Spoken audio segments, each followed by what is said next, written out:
ఒక వ్యక్తి ఇంటి నుండి బయటికి వెళ్ళాడు కానీ తిరిగి రాలేదు. రోజులు గడిచాయి, వెతికారు కానీ ఎలాంటి ఆధారాలు దొరకలేదు.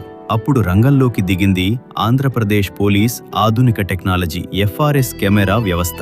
ఒక ఫోటో, వేలాది కెమెరాలు, ఒక్క క్లూ కోసం నిరంతర అన్వేషణ. 2023లో వేరే జిల్లాలో నమోదైన మిస్సింగ్ కేసు NTR జిల్లా పరిధిలోని FRS కెమెరా నెట్వర్క్లో ట్రేస్ అయింది. ఫేస్ రికగ్నిషన్ సిస్టమ్, మనిషి ముఖాన్ని గుర్తించే అత్యాధునిక పోలీస్ టెక్నాలజీ. ఈ అబ్బాయి వెళ్ళిపోయి 3.5 సంవత్సరాలు అయిందండి. ఇప్పుడు పోలీసు వాళ్ళ సహకారంతో దొరికారు కాబట్టి చాలా ఆనందంగా ఉందండి.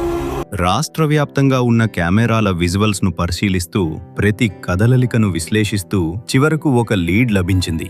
FRS టెక్నాలజీ సహాయంతో గుర్తించిన వ్యక్తి ఆచూకీ ఆధారంగా NTR జిల్లా పోలీసులు వెంటనే ఆ ప్రాంతానికి చేరుకుని ఆ వ్యక్తిని సురక్షితంగా గుర్తించారు. FRS ఎలక్ట్ కమాండ్ కంట్రోల్కి రాగానే కమాండ్ కంట్రోల్ నుంచి మాకు కాల్ వచ్చింది. వెంటనే పై అధికారుల ఆదేశాలతో ఆ ప్రదేశానికి వెళ్ళి మొత్తం సెర్చ్ చేయగా అతను కనిపించాడు. తనను వెంటనే మా ఆధీనంలోకి తీసుకున్నాము. ఇది కేవలం ఒక కేసు కాదు, టెక్నాలజీతో పోలీసింగ్ ఎలా మారుతోందో చూపించే ఉదాహరణ. FRS కెమెరాలు ప్రతి కదలికపై నిఘా, ప్రతి కుటుంబానికి భరోసా.